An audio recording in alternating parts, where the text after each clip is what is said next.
We're at the midway point. We're going to go to Waco, Texas momentarily. We will get an update on what's going on with the Baylor Bears as they get ready to take on and host the Auburn Tigers coming up Friday night from the beautiful city of Waco. How about a little happy hour, a little acoustic music coming up this afternoon? Coming up tomorrow, we got college football. We got college football on Friday throughout the weekend. And the Finnick, there's no better place in town to enjoy sports and music than the Finnick. It's your front row seat to the best entertainment, massive screens, explosive sound from every seat in the house. They got a new restaurant menu, certainly worth cheering for, whether it's the wings, whether it's the wood-fire grilled burgers. They got fork and knife stuff that you're going to dive for as well.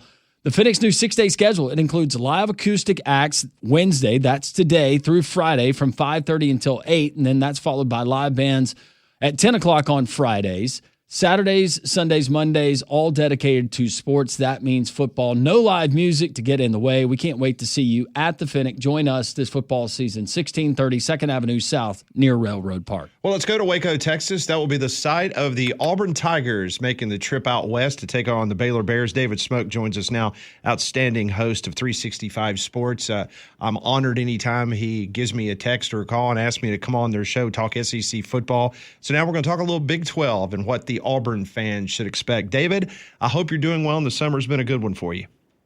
Yeah, it has been. It's interesting, guys. It seemed like I was like, man, the season's around the corner. I had 5 weeks left, and then but it's here. Oh no, it's here. This is the week that you feel like your hair's on fire, and that's a good reason. That means football, the first full weekend of the season, plus all the stuff that goes on in this state with high school football, like it is where you are too. Well, listen, a lot of Auburn fans are fired up about making the trip out to Waco. You've been around that program for some time. Just talk us about the excitement level of this game in particular, a Southeastern Conference team coming to the great state of Texas playing Baylor. It is, in my opinion, I've been in the area now since 2010. It is, in my opinion, without question, the biggest non-conference game inside McLean Stadium.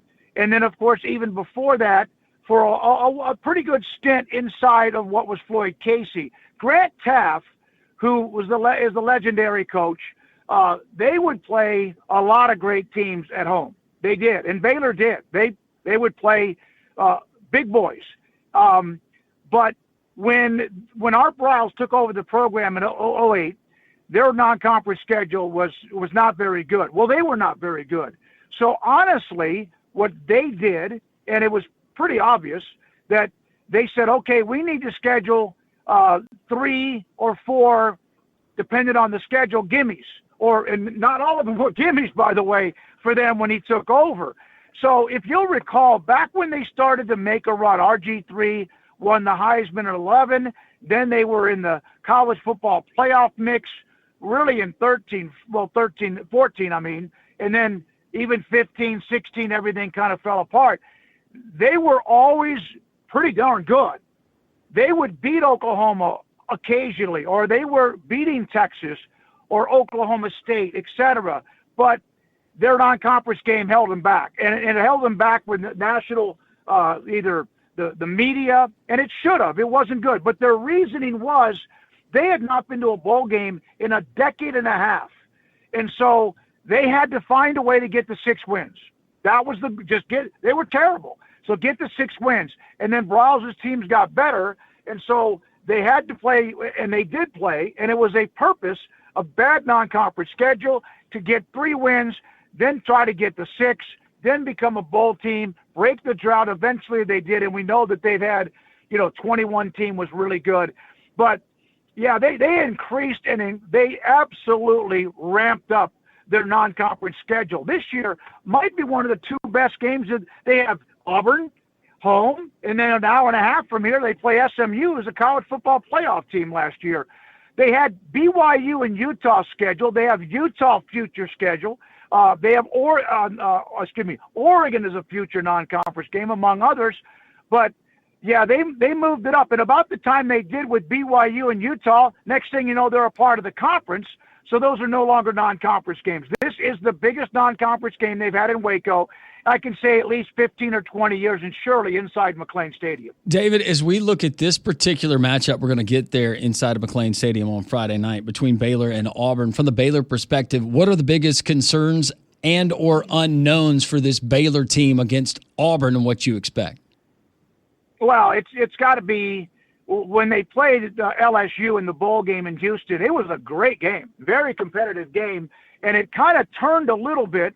Doesn't mean LSU was not going to still score a bunch of points and Nussmeier putting up big yards and points, but the game turned when Bryson Washington, their star running back, who had over 1,000 yards and didn't even start the year as a starter, when he went out. And that doesn't mean Baylor still didn't move the ball, but it did kind of change things a little bit.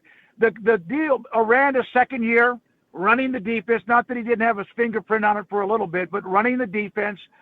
They stayed away from the transfer portal when they shouldn't have after that really good team that beat Ole Miss in the Sugar Bowl in 2021.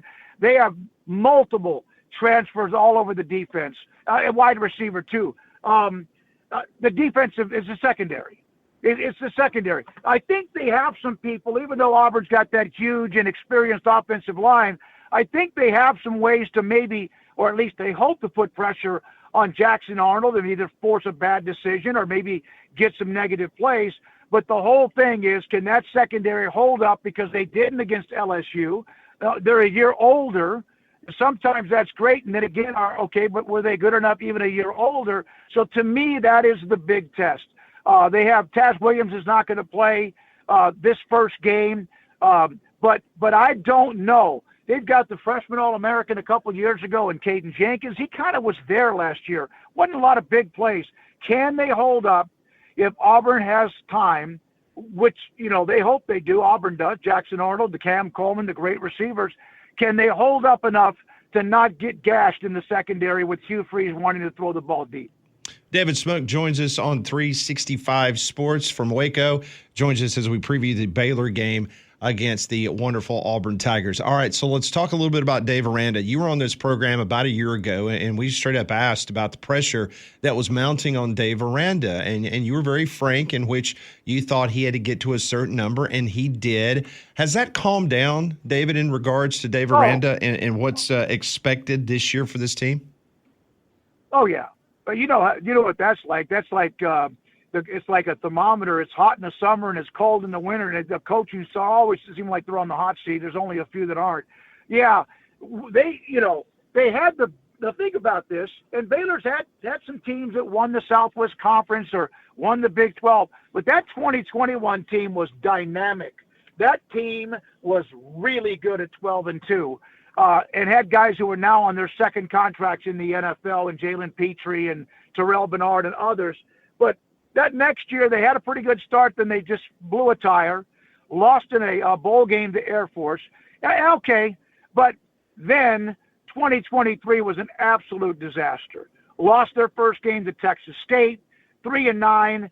They weren't very good. They didn't look very good. Aranda probably won so quickly that everyone said, okay, and no, there's no question. And you remember, they were 2-4, Pat, and they were 2-4, and then went to Lubbock and beat Texas Tech. They've done that a couple of times now in Lubbock, the last two times they've been there, and turned everything around. It also started when Sawyer Robertson took over at quarterback, and DeQuan Finn, the transfer, ended up, I don't know, he had an injury, or eventually that was just a matter of time. And that gave them some explosiveness on offense. They were able to start making plays. And, yeah, no, there's no hot seat. Now, they're playing two really good teams right off the top. Imagine if you go 2-0.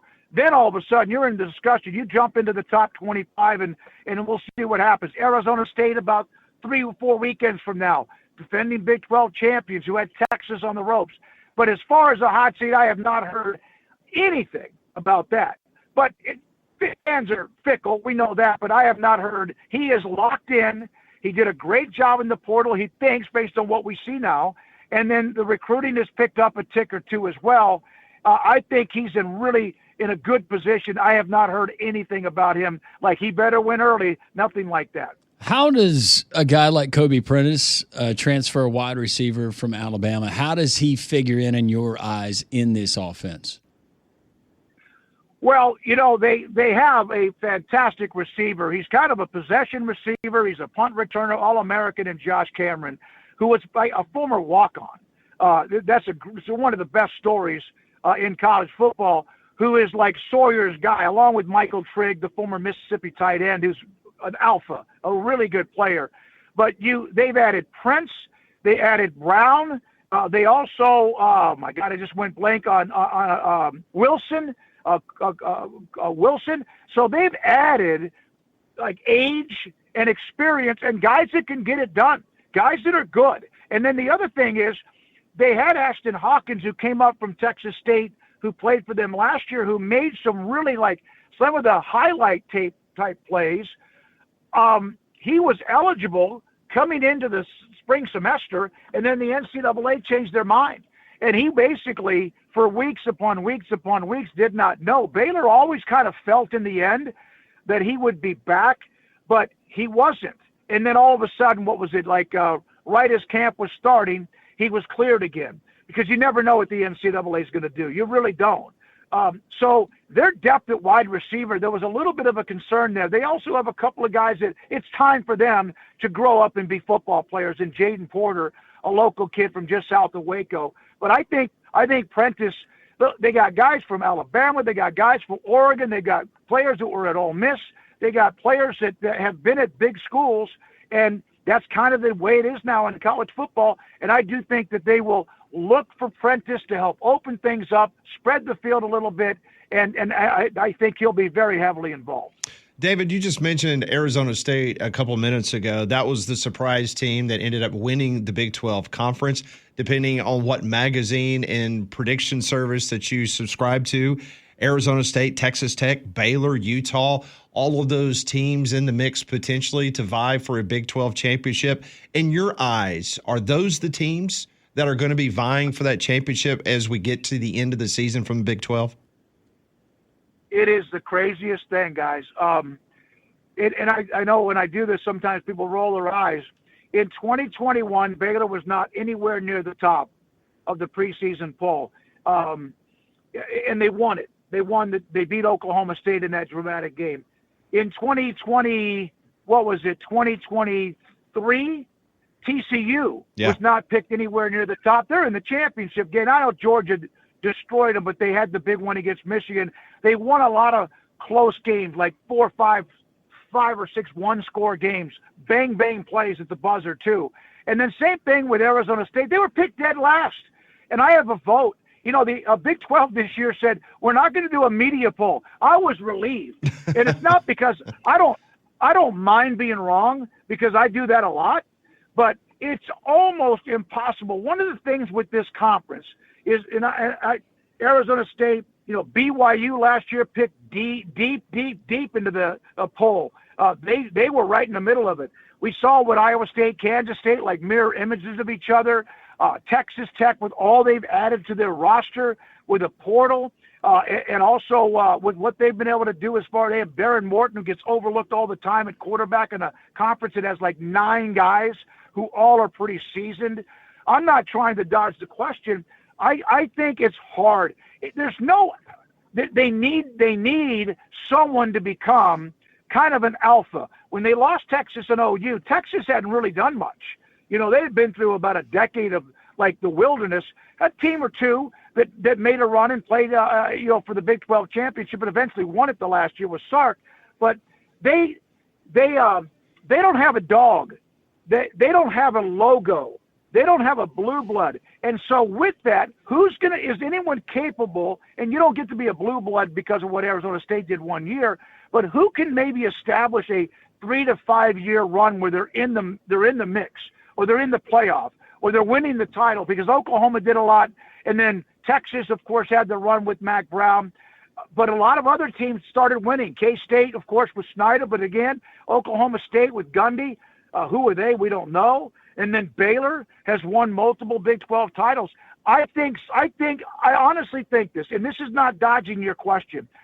When you look at the SEC, you don't know. Maybe is LSU going to step up, and is Is it their time again? Is Florida on their way back with Lagway? But you still can always rely on what Georgia, Alabama, and I know that Auburn obviously has had their great history too, or Texas. You know what they're going to be. Is A&M going to flirt again? Are they real? But you have some logos. You have alphas. You have blue bloods, some of those that I mentioned. And the Big 12, it's hard to okay, we know.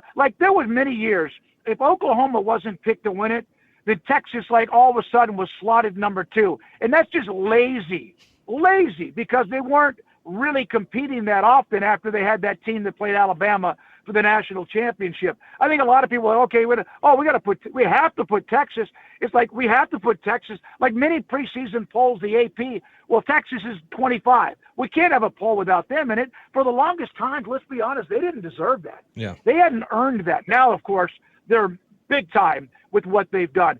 I think there's a group of 6 or 7 teams that's not dodging your question that can win the Big 12 conference, because it's just the way the schedule is, and it's also just so many teams that are very, very similar when you look at who and how they're built. That is David Smoak, 365 Sports out in Waco. I know a lot of Auburn people, a lot of orange is going to be seen in your town coming up in the next couple of days. Yeah. And I know they're looking forward to coming out and being on the Brazos. Let me tell you, if you don't mind, I know you guys got to go. So I had kind of known this about a month ago, that RG3 was going to make his Fox Sports debut in the Auburn game.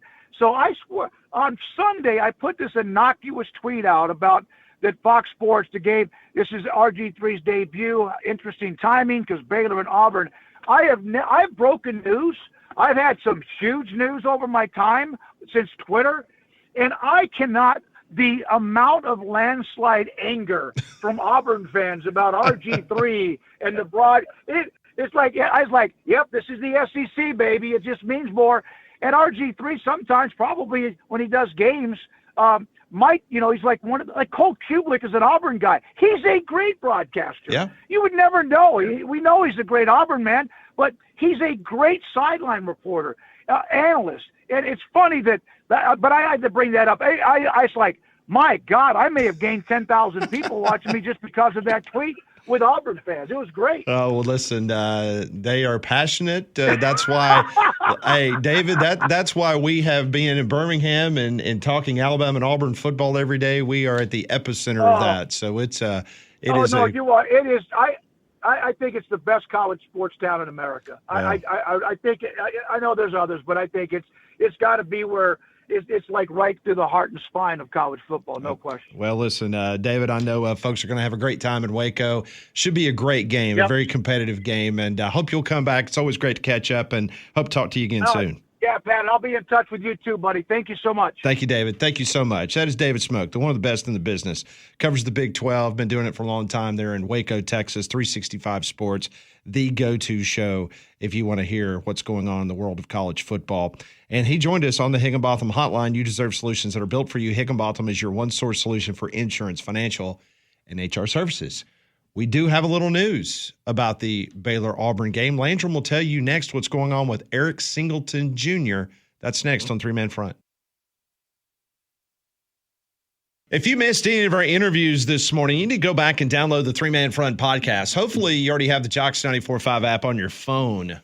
So no matter where you go during this football season, whether you're heading off to a family event over a weekend, you got a long weekend heading out for the Labor Day, and you want to listen to some of these interviews, we had Brian Edwards giving you some winners from Vegas Insider. Chris Stewart, the voice of the Alabama Crimson Tide, previewed the FSU game coming up. We just had David Smoak on, number one talk show host in Waco in that part of the world, just south of Dallas, and his show 365 Sports. They talk college football all the time. Obviously, being in Waco, they talk a lot of Big 12. You just heard his thoughts on the game, saying it's the biggest game in the history of McLean Stadium, and that says a lot. And Landrum, as we were doing the interview, Hugh Freeze was speaking on the SEC teleconference, and we do have a little news. Yeah, he was asked about transfer wide receiver Eric Singleton Jr., his availability. Quoting Hugh Freeze, he said, he's going to play. He's not 100%, but getting better every day. Hopefully with more treatment today and tomorrow and all through the day Friday, he'll be close to being full speed. He's not quite there yet, but definitely is healthy enough to try to play. Does that surprise you? No, not necessarily. I mean, just given the way it was described to us, the injury, that it's not something that's, I mean, it's aggravating to try to play through. It can limit your mobility, I would think, at times. But I think that if they thought that they were putting him in jeopardy for the next 11 games of the regular season, he would not be out there. So, if you are opening up against an FCS opponent instead of Baylor, do you think he plays still? Probably not. Yeah. No. I think that definitely plays a part of. And if he's playing, he's got at least enough mobility in your eyes. We're not talking about Kerryon Johnson in the 2017 SEC championship game running on one leg. And you have other options. And it's somebody else that they're going to have to pay attention to. So why not? I was about to say, I think a lot of it, too, is you throw him out there and it maybe gives the illusion that he's healthier than he actually is, and it opens up Cam Coleman, some of those other guys. So it always happens this way. So we literally were having this conversation right before the show about Wednesdays in these SEC teleconferences. Typically, you don't get any news out of the SEC teleconferences. Mainly, it's typically a beat writer somewhere that is doing a feature, and they end up asking all 16 coaches the exact same question. Like if they're doing a feature on, your hometown high school football team, they'll ask the same question 16 times because they're doing a feature on it. There's not a lot of breaking news that typically happens on a Wednesday. And then all of a sudden we look up, you've got Kalen DeBoer saying that Tim Keenan suffered a lower body injury and it's yet to be determined, but he probably won't play, but they're going to have to see. Sounds like to me that Keenan won't be available to play, probably won't push him. And then meanwhile, you just heard Landrum talking about what Hugh Freeze said just moments ago. So a little bit of injury news coming out of the press conference that we actually said we don't really get much news out of. So I welcome it every Wednesday. I'm all about it. If we're going to get fresh news and get updated heading into games. Now, neither one of those projections, whether Tim Keenan doesn't play, doesn't affect, in my mind, my view of that game. It certainly would help, and you'd love to see Tim Keenan out there, but if he's not available versus Florida State, doesn't change my prediction of an Alabama win. Just like Eric Singleton being limited. If that was the only guy, now there's been wide receiver rooms at Auburn. We don't have to look back very far. You can say that's a problem.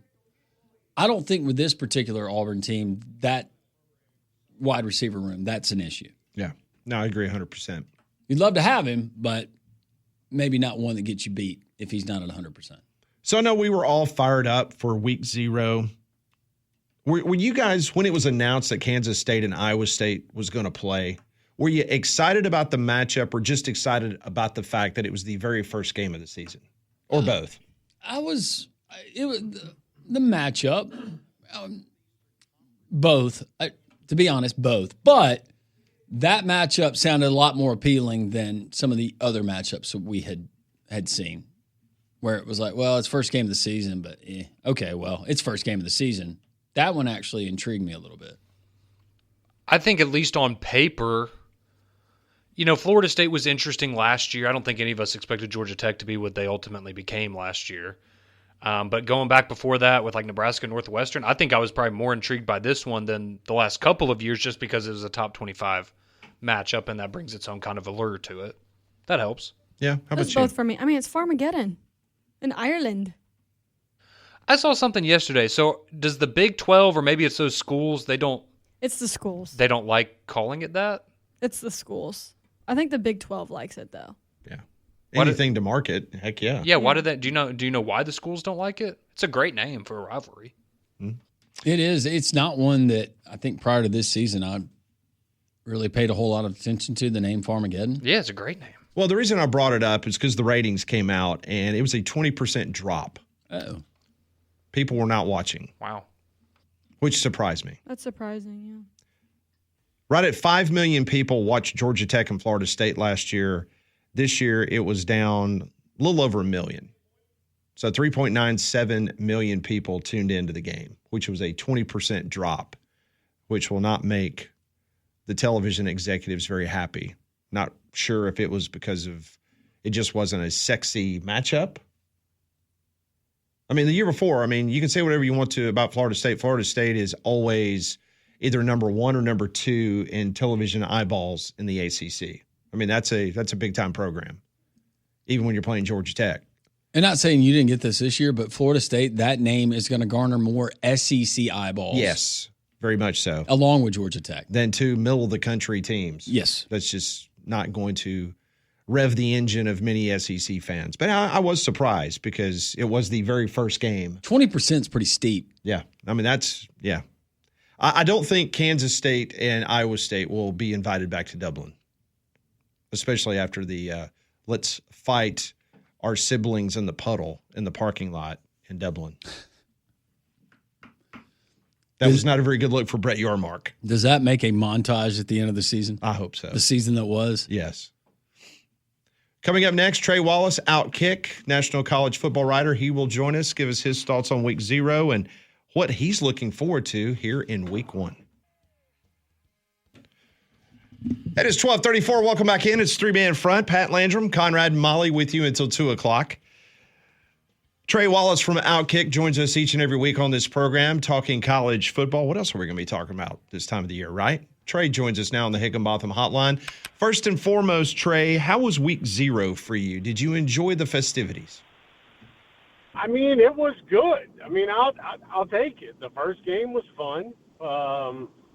Fresno State, Kansas game was kind of lackadaisical, and then all of a sudden you get Stanford and Hawaii that comes down to the wire, and you got a guy that learned how to kick on YouTube, winning the game for Hawaii. I mean, I couldn't write it up any better, man. I know it was an appetizer, but it was college football, and I'll take it. Well, there's no doubt about that. And, of course, now week 1, we've got a bunch of SEC teams, including the game that you're going to go to, and I'm looking forward to talking to you about this. So you will be there in Columbus, Ohio. Matter of fact, you were there for the college football playoff when Ohio State embarrassed Tennessee. Your thoughts on Texas and Arch Manning heading up there playing the defending national champion?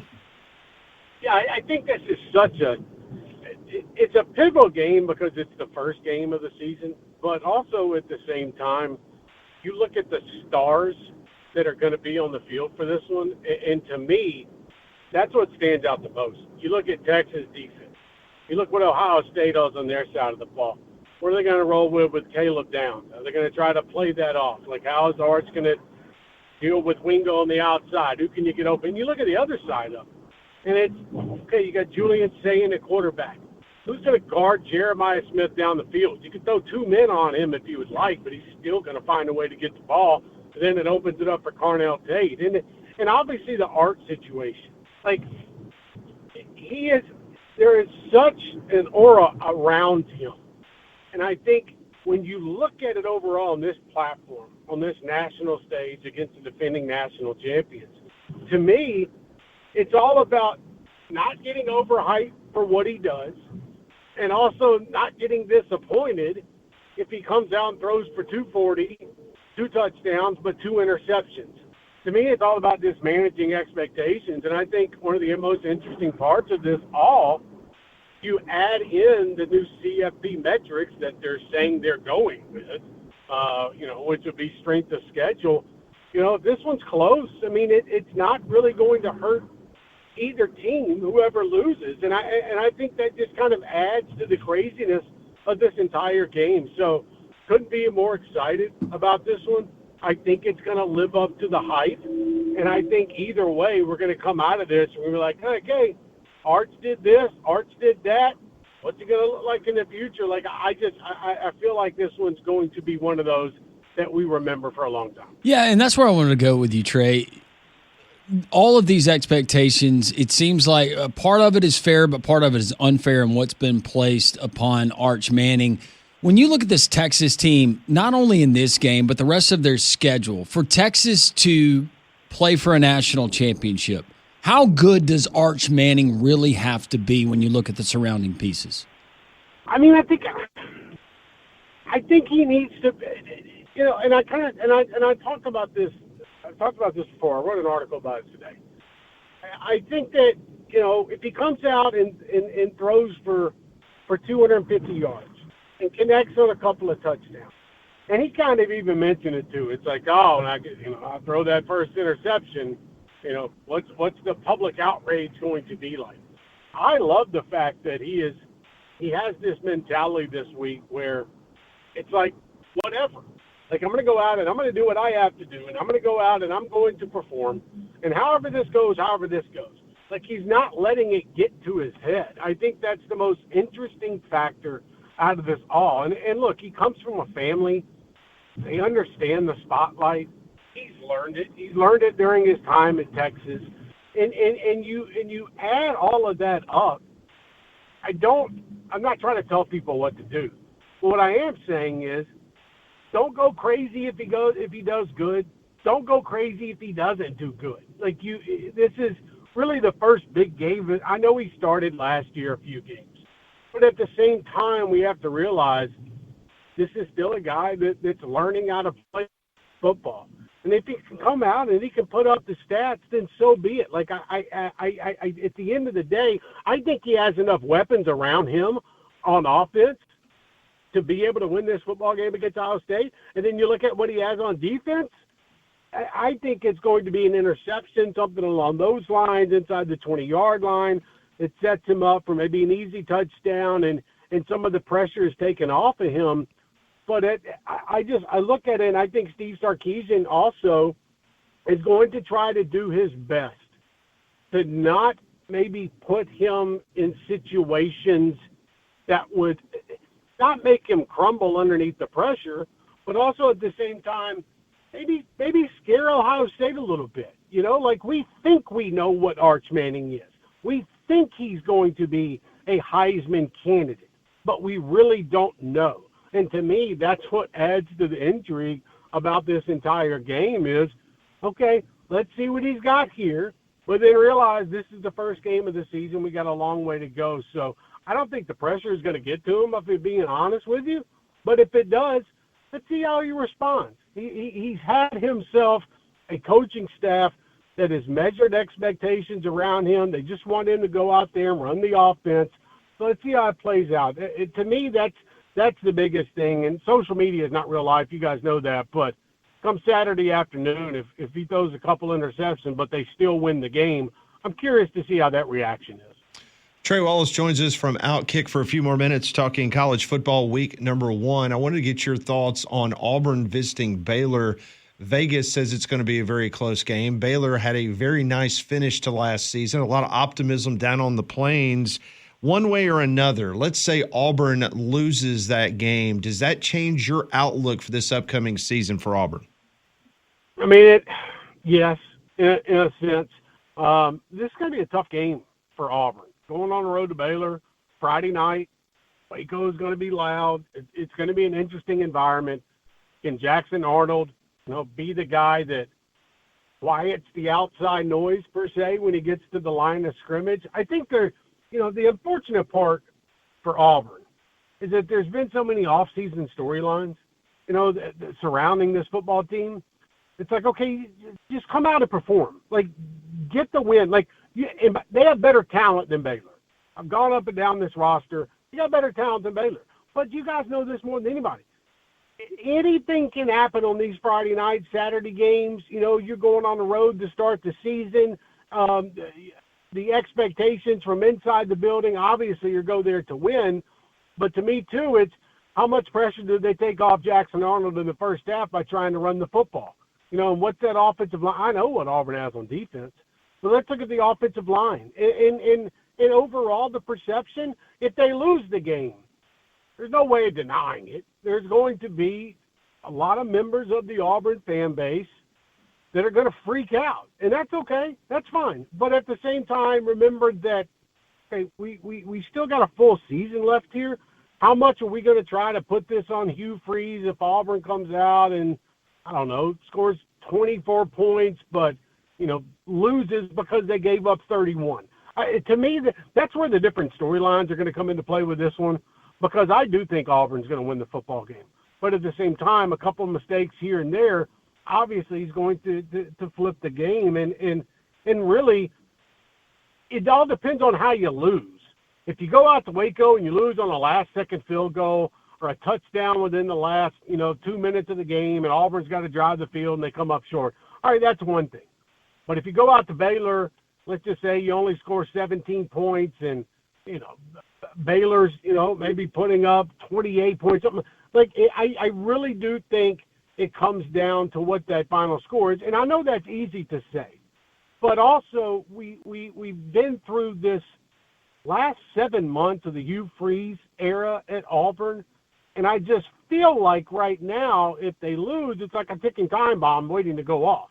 But at the same time, I think they got enough talent to go win, and it shouldn't be quite that big of a problem.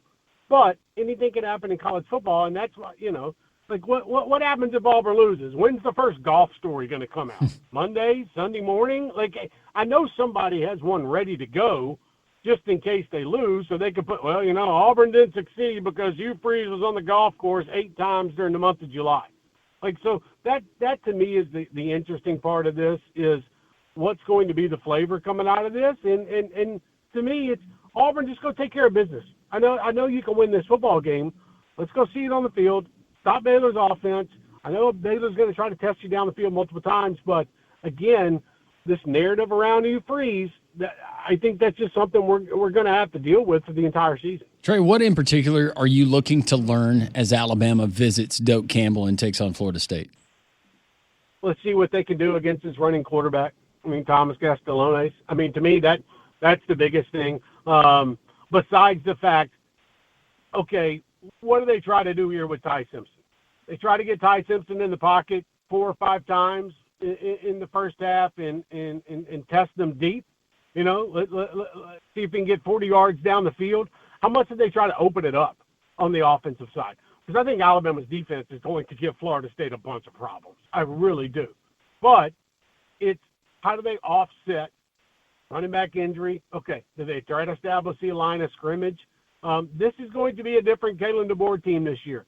The defense is there. In my opinion, the offense is there. It's going to come out tomorrow, but I'll go ahead and tell you guys now. I got Alabama playing in the national championship game against Clemson. Oh, breaking news! Now hold on a second. We got to do this up big here. Hold on, Trey. All right, this is what we do on this program. Here we go. Hit it. That sound means there's breaking news here on the show. For more, we send it to Pat Smith at the 3-man front breaking news desk. Thank you, Landrum. You just heard this moments ago. Trey Wallace from Outkick is declaring Alabama will play for the national championship in 2025. Trey, how about that? We kind of did it up big for you. It is big, and I'm glad you guys did it. It makes it a lot better in this situation, because I was going back and forth this week, and I'm like, all right, yeah, this is going to be the team, and I do think they can be. I really do. I think that they're going to have enough out of Simpson, that offensive line, the defensive side of the ball. Kalen DeBoer was learning in year 1, okay? Now I think he's settled in. He's got his buddy there running the offense. He can trust him with that. I think Alabama has enough talent to do this thing, and I think they're going to make an example out of Florida State. I think it's, maybe a little close in the first half, but then Alabama starts to break away in the third quarter, and by the fourth quarter, Florida State fans are wondering, are we going to see a repeat of 2024? Trey, you have no idea what you did for our own Conrad Van Order, Alabama grad, diehard Bammer. He just lit up a cigarette and he's in a bathrobe. He's crying. Thank you, Trey. I really needed that today, man. Go have yourself a drink with that cigarette, buddy, and enjoy it. 'Cause I think this is going to be a very fun season for Alabama. I really do. I think they shut down the narratives from last year, and can Kalen DeBoer follow a legend? All right, Nick Saban's been gone. That story's done with. And at the end of the day, if you just look at the talent on the field, Alabama has it. And we all know things can happen in the playoffs, and I get that completely. But if we're just looking at it right now, I do have them playing for a national championship, and I just think that Saturday, especially if it's pouring down raining there, and that lines up perfectly what Alabama's trying to do. And it also takes the ability from Thomas Castellanos to be able to run the football. That is Trey Wallace. He will be in Columbus, Ohio for the number 1 versus 2 matchup. Trey, always appreciate your time. We look forward to catching up with you next week. Thanks, Trey. Guys, have a great weekend. Enjoy it. It's going to be a lot of fun starting tomorrow night all the way through next Monday night. So thanks for having me, and have a good weekend. Safe travels, friend. Thank you, Trey. Thank you very much. He joined us on the Higginbotham Hotline. You deserve solutions that are built for you. Higginbotham is your one-source solution for insurance, financial, and HR services. Wasn't ready for all that. I wasn't either. I was not prepped for that. There's a lot to take away from what Mr. Trey Wallace just told us. We'll do it next on Three Man Front. 12:51. Three-man front. Trey Wallace just joining us. Well, that was a fun college football season. Bring it back home. Trey likes Alabama. Prediction here on the show. Conrad, you okay? Yeah, I feel way better after it's been a roller coaster of a day. You know, Tim Keenan snaps his Achilles or whatever. I'm just kidding. I'm kidding. But Tim Keenan gets a little banged up in practice, and now you just don't say stuff like that, man. And now Trey. Well, I'm kidding. He's fine. Well, then what happens when it happens? Well, then you can blame me. He's going to be fine, though. Well, yes, but we will blame you. Yeah, no, that's fine. As I told my emotions are all over the place. They were down here, now they're up here. Now I'm trying to get somewhere back in the middle. Oh, we didn't curse him at media days. Mm-hmm. Yeah, this might be y'all's fault. Well, I don't know. Hopefully he's going to be okay. No, but Trey Wallace really, he likes Auburn to win their football game over Baylor, but loving Alabama. To win a lot of games. To win a natty. Did he say win or play, just play for a natty? Okay. Play for a natty. I was about to say, I knew he said play for. That was enough for you, though, That'd right? be a nice season. That would be a nice season. It's been a while. Would It's you been rather 5 years since they won a national championship. I know, Pat. I know. It's been a long time. It's been a long time. Conrad, would for you me. rather play for a natty, know that you're going to play for a natty and lose, or just get to a college football playoff? And see what happens? Just get me in the playoff and let's see what happens. Okay. I don't want it to already be decided. Feel good. And I guess we'll have to wait. We didn't do the follow-up question because we were so excited to hear what he had to predict in regards to one of our state's own playing for a national champion. He didn't tell us who they were going to play, though, right? No. Clemson. Oh, he did say Clemson? Did you say Clemson? Yeah, he said Alabama was going to play Clemson. Sorry, Yeah. I stopped listening after Alabama. I was in shock.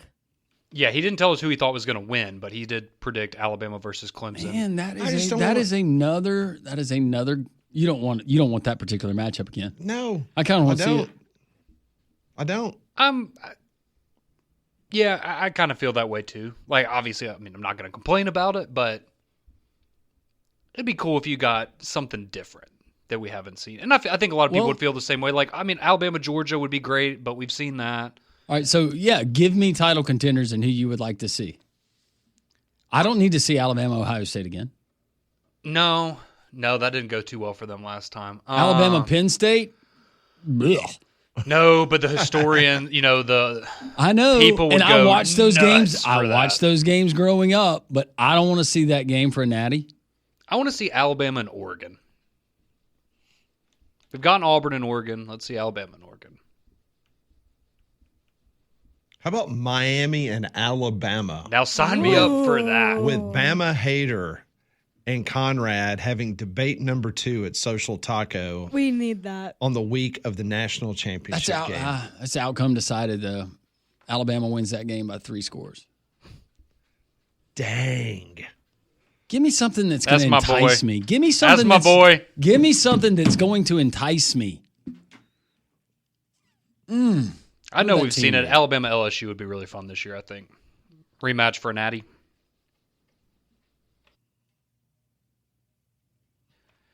I'm just saying it is technically possible that you could have Alabama and Auburn playing for national championship. Well, if that happens, go ahead and press the red button. We're all going down in flames.